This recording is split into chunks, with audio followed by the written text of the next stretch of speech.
So because I'm black, I'm a crow now. No, and I'm going to eat your eyes out. This is, you know what? I'm done. Look, I look American. I have coffee to go. I see. Oof. Now we're recording outside, and we haven't recorded outside in a long time. So let's try not to yell. Oh, you mean try to be Spanish? Don't be loud? Got it. Speaking of which, ¿puedes oír? Sí, nada. Nada. Silencio. ¿Sí? Este es, ¿cómo dices way? Like manera? Sí, sí depending on the sentence, but sí, la manera, la forma. Este es solo manera que sabes. Es la única manera. La única manera que sabes es mañana. Es de mañana. Mañana, sí. Así domingo. Porque no hay la gente singing your lives away. Or like everything you guys say, it's all this passion that has to come out bright and early. Are you trying to say that we're loud? No, I am saying you're loud. No, I'm not trying. You guys are loud. We're not loud. We're just Spanish. No, it's not. Don't give me that. Yeah, it runs in our blood to like make sure people listen to us. So we have to. Who do you need to listen to? If we're standing right here, why does the people 50 kilometers away need to hear me? I'm not paying attention to the people 50 kilometers They're away. paying attention to you. But I'm talking to you with passion. I don't need the passion. I just need the words. Give me the words. It's like, and that's the thing. Like, you guys are just so animated with it too. It's not that you're loud. It's that you're animated. Like all the hand movements and the, this is why we think you guys are fighting. I don't want to point anything, but somebody in the comment section said that you're becoming Spanish because now you're talking with your hands and with your gestures and everything. So, todo se pega menos la hermosura. ¿Todo qué? Todo se pega menos la hermosura. That's what, I don't get it. So literally translate that everything you get, you know, like if I get close to you, I may get dark because that's transferring. So todo se pega. You know that's not how that works, right? Yeah, I know. But listen, so todo se pega menos la hermosura, like you can catch up everything but beauty. Like I can catch a cold if I get too close to you. I can catch bad manners. I can catch this. Everything but beautifulness. So I should move away. Because you don't want to catch up my beautifulness? So basically you're telling me I'm getting infected. or I'm doing this by association now. I'm seeing the hand movement. Stop it. These are like just a couple of things that this is how you can tell if you're a Spaniard when you start getting that Spanish feeling and they're doing things that's more like of a Spaniard way. So you're basically becoming Spaniard as an American. Even if I was trying to reject it, I haven't seen these changes happening. You watch the same videos our audience is watching. I have to edit these videos as well. So I look at it and then I notice these things. Notice. You see this? This is what I mean. And we're so proud of you. Whatever. We all. You know, I'm sure people wondering why we're outside. But at the end of the day, you know, someone told us, you know, they got tired of our white background. So, you know what? With the white table, everything's white. You know. And I agree. Yeah. I must agree. Yeah, we're working on it. But we can do it outside. We have a car right behind us. We have a nice outside setting. Yes. And, you know, going forward, this is the kind of thing that we kind of want to do more of because we're about to go on this, like, big trip all around Spain. Yeah, because you seem to have a lot of questions whether we do something in the north, in the south, in little towns, big towns, whatever. So I'm going to take you all around Spain. Okay. And a lot of people is going to explain it to you because I'm sure we're going to meet a lot of people on our way around Spain. Main thing is the car. And the car. The car is the main thing now. Like, that's the only thing stopping the trip. Like, we're trying to figure out how we're going to do this trip and what car. Because love our car. This car is amazing. We have had this car for over 4 years. Yeah. Well, for 4 years, when we rescued our dog and our cat, we bought this car so we could travel with them. And it has been amazing. Everything that it has is wonderful. It's big, it's square. It's square. It's the space that's important. Like we have 2 big dogs and another cat. So we need the space, especially the trunk space of the car. That's why we're looking at like SUVs or, ¿cómo dices trunk? ¿Cómo dices trunk? Maletero. Maletero? Sí. Eso. Vale. Entonces, ¿qué necesita más espacio? porque la comida de perros y gatos es grande. También María tiene muchas cosas, muchas cosas.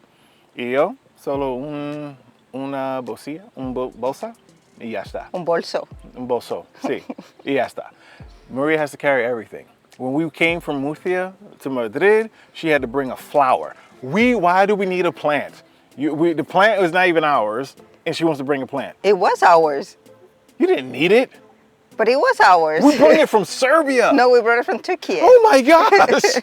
So yes, I need the trunk space. Another important thing that we need is because like this here where the tire would go, this is not what we use it for. What we use it for is to smuggle things into other countries, like the foods Maria wants to bring, like some jamón, chorizo when we go to Turkey.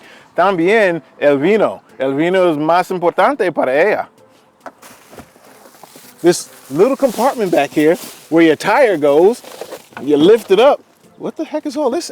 How much stuff you got in here right now? Stuff. And right now, the thing that we have our eyes on the most is probably the Dacia Bigster. Yes. I know you wanted the Land Cruiser, but that's just like... Oh, we don't have money for that. No, that's I ain't paying all that money for... We live in a rental apartment for a reason.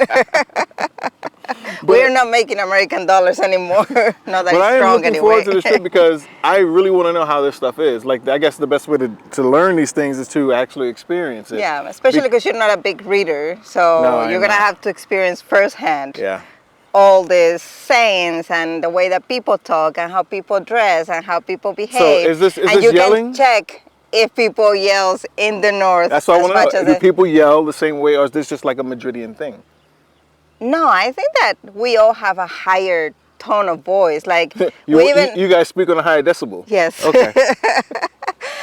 We even say whenever, we're like traveling around and we spot a Spaniard, is because of the tone of voice and how they're moving their hands. Like that's remember when we were in Croatia? Yes. You mean Turkey as well? Yeah. So, I will spot Spaniards like kilometers away and I'll be like, let's go say hello.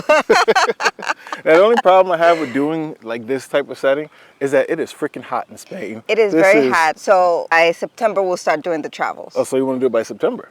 You want to travel in August with the inferno No. in your face? No. I'm curious because when I listen to Spaniards talk and I see how animated and how you guys have so much confidence when you speak about things, and then you have to yell, obviously, because if you didn't yell, I guess you wouldn't be saying anything. I guess that's how it works.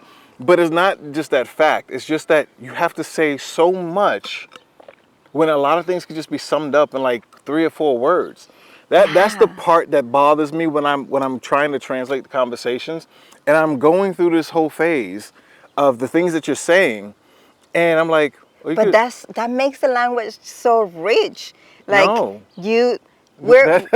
So we're very straight to the point. We're very direct, but you say that we have ways of telling stories that we add extra words that we don't need. You especially. Oh. But that's exactly what makes you sound like local when you know these words. That's my problem with Spanish is because I think in English. Obviously, that's Stop that. I know I thinking in shouldn't think in English. English, but it's hard to change 40 years of a structure that you speak in to start changing over into a different sentence structure. So I would think of things that I would want to say in Spanish, but my approach wouldn't be the right way to say it because you wouldn't go about saying it that way. So I can't think of a sentence right now. I have an example. Sometimes, like in English, you said, I really like walking in the streets. Oh, yeah, you do?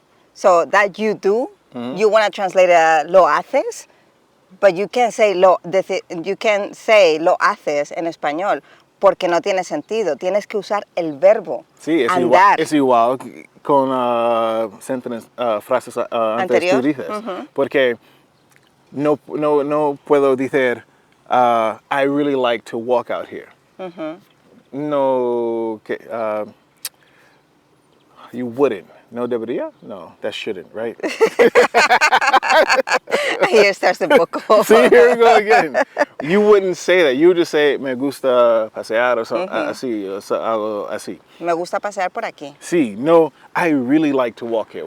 No usar la palabra really. De verdad, me gusta pasear, de verdad me gusta pasear por aquí. O me gusta pasear por aquí mucho. See, but de verdad is like truth. Like it's true that I really... Because you're translated literally. You have to like get that's the what I'm trying to motion. say. It's hard to put that. I don't have that.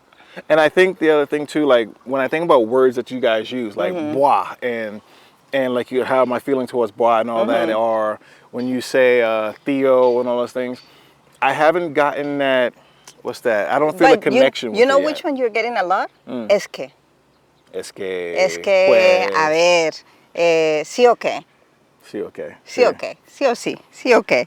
But again, I think it's the fact that I haven't necessarily found that, what's the word? That connection yet with the language to have that feeling. Because when you speak about something like when we're in the U.S. and we're talking in a language that we're comfortable talking in, obviously, because it's English, there's a level of like feeling behind the words that you have. So if I'm cursing somebody out, I'm gonna be like, what? You and all that and go all that. I like this feeling that comes in How's front. the face? I don't need to shut up. I don't need to get into all the feeling or whatever. And I don't necessarily have that feeling yet. So I think it's more about building the connection with the language. Then I can feel, some strength behind the words. So you know how you get frustrated about a lot of things and you like to, say things that this is not how it works and I don't understand this and blah, blah, blah. My suggestion is because you're feeling all that passion and all those feelings, you start writing that in Spanish. So you can start putting actual feelings into words. And then as you write it, then you read it, and then it starts becoming like natural. Your brain starts processing that. Like when you get upset or when you get passionate about something, this is how you're using these words. I don't know if that'll work for me. Like I feel like I could probably try to do something like that, but that seems very tedious. So just, well, if you don't try, you will never know. Well, why there's so many flies? There's always so many flies. We're right here next to the damn flowers and everything. We're in the back of this area that we live in. So for example, you're like such and such and such, like blah, blah, blah. So in Spanish you will say en plan. En plan? Sí. Uy, uy. All right, see, this filming outside with these flies. Yeah, maybe we do it in a restaurant next time. Yes. If they would and we let us. talk about dining etiquette, which you have a lot of things to say too. Oh yes, that video's coming out soon. Can you leave me alone?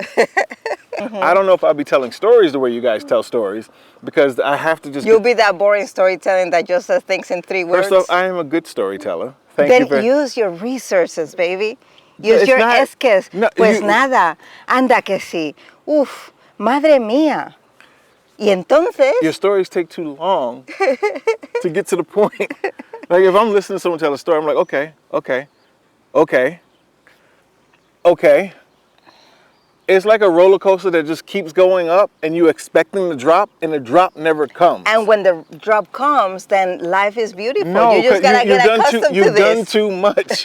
You've done too much. You've taken me too high to only drop me like this much and that's it. Like, no, if you're taking me up that high, if you're building the story that much, it has to be a phenomenal drop. It has to be a phenomenal climax. And I don't get that a lot. I get you guys like go through all these details, go through all this stuff. I'm like, man, this must be a juicy end to the story. And it's not. It's just like, can you believe that? No, I can't believe it. I know that we're not talking about the U.S. right now. We're talking about Spanish and our way of talking and all these points that make you feel like you're a Spaniard, even as a foreigner. But I do have to say that this comes like rooted into your culture because you're so on the go. You're so like not get to the point because you go around the bushes in all conversations, but like just get it done, just move on, just like time is money for you. So Yes. You don't entertain the conversations. You don't enjoy the way of like sitting down and eating for 3 hours or having a 3 hours goodbye or like all these things that take long is because it's rooted into your culture. We get to the crux of things much faster. Like I understand you want Because you're thinking about going and making money. I get that you want to savor everything. You want to savor your bear. You want to savor the conversation. And that's fine. And that's the same thing with your story. Okay, if the story's so good, I want to know the story. The longer you take to tell me the story is more time I don't know it. And the more time I don't know is the more time I'm like, I don't really care to know anymore. We can sum things up in 3 or 4 words. So I guess that's the hardest part for me. When I'm trying to become more of a Spaniard and speak the way that you guys speak is because I see a sentence very differently than how you guys are structured. And I think that's kind of the hardest thing for anyone learning a language, especially coming from a different structure. But how do you guys stay so involved in the story when you're telling it like that? Because we're interested in what the person is saying. And because it's our way of talking, we don't see any difference or anything. Like, we don't see it as like... You don't get bored when, let's just take Spanish out the picture. Let's just say somebody else is speaking a different language, like English, like me. Sí. And I was telling a story the way you tell a story. Would you be okay with that? Yes.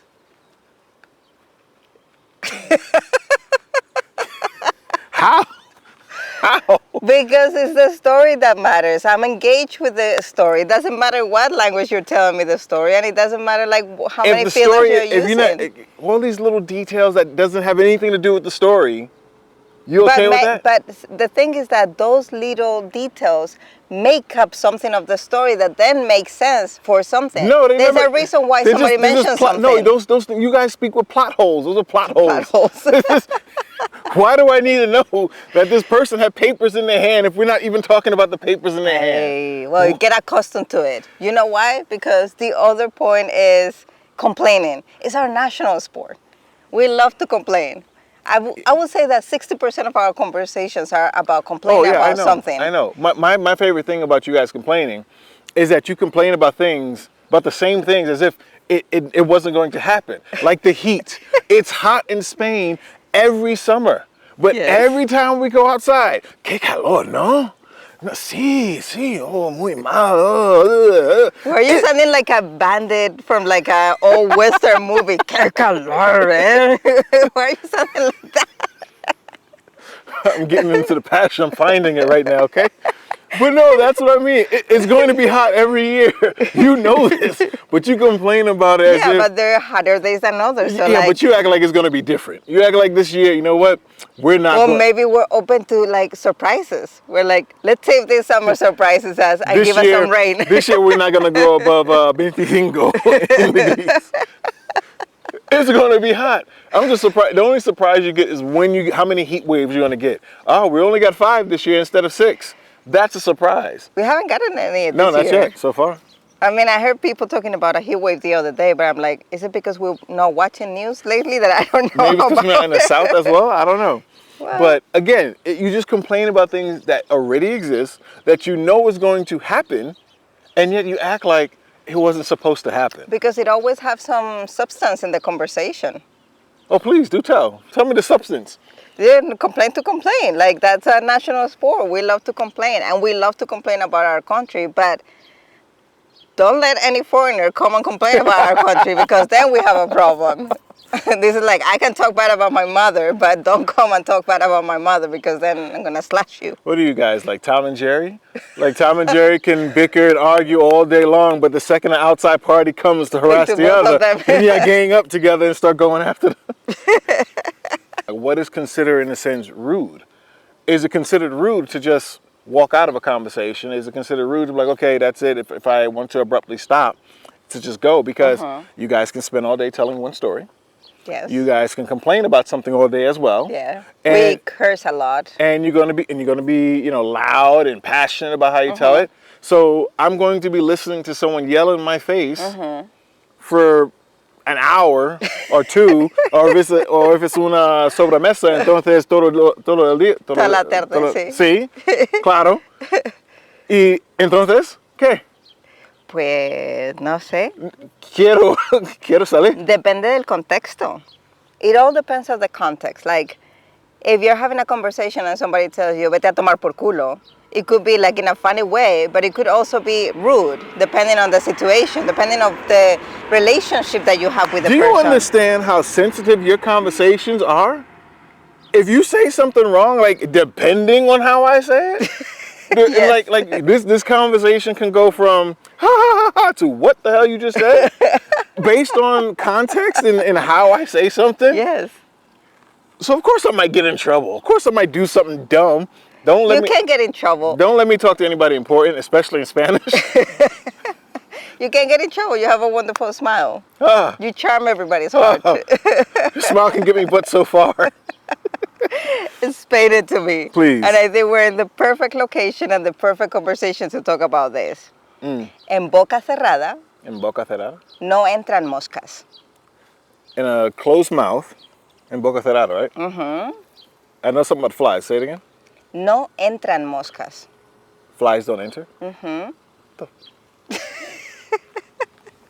Please, before I jump to conclusions, tell me what it means. Well, it means that if you stay quiet, you avoid problems, basically. Ah, okay. Makes okay. sense, right? Yeah, You like that one. Round of applause. So sometimes it's better not to express your opinion. Sometimes it's better not to like confront. But sometimes it's better to stay quiet and don't get involved in either gossip or discussions or whatever it is. So in English, I guess that would be close to ours. If you don't have something nice to say, don't say nothing at all? No. No? No. So, I mean, because that's what you're kind of telling me right now. Well, yeah, but this is more, because that one is more like If you're avoid saying bad things. We're just saying avoid saying anything at all. Like don't even get in the conversation. There has to be a reason you got to avoid problem. Yeah, that's because your mouth is a problem, is it not? Not necessarily. I mean, it could be. No, every Spanish mouth in this country is a problem. It's a warhead inside here the way you guys speak. So you speak with heavy artillery. Artillery? I don't even know what that word is. Weaponry, okay? Oh, There's a lot of weapons that's used right here in this mouth of Spanish people. I don't think so. You don't? No. All your frases, all your curses, all those things, all the heat and passion, the volume. Okay, I have to teach you this one because I know that we already explained it to me, but I have to give you a second one because some viewers have asked me to tell you this in camera, but you're pinching me. You're like, metiendo el dedo en la llaga. So I have to tell you with this one. Make who? What? No, that one you already learned, metiendo el dedo en la llaga. But this is the one that you have to learn. Cría cuervos y te sacarán los ojos. Cría cuervos? Cuervos. ¿Qué es cuervos? You know that black bird that eats the... Crows? Yes. So raise crows. Uh-huh. And they will take your eyes out. And this means before you go crazy, like right here, we're all trying to teach you the way of the Spanish. We're all trying to explain it to you. We're embracing you. We're loving you. And how do you pay us? By criticizing us.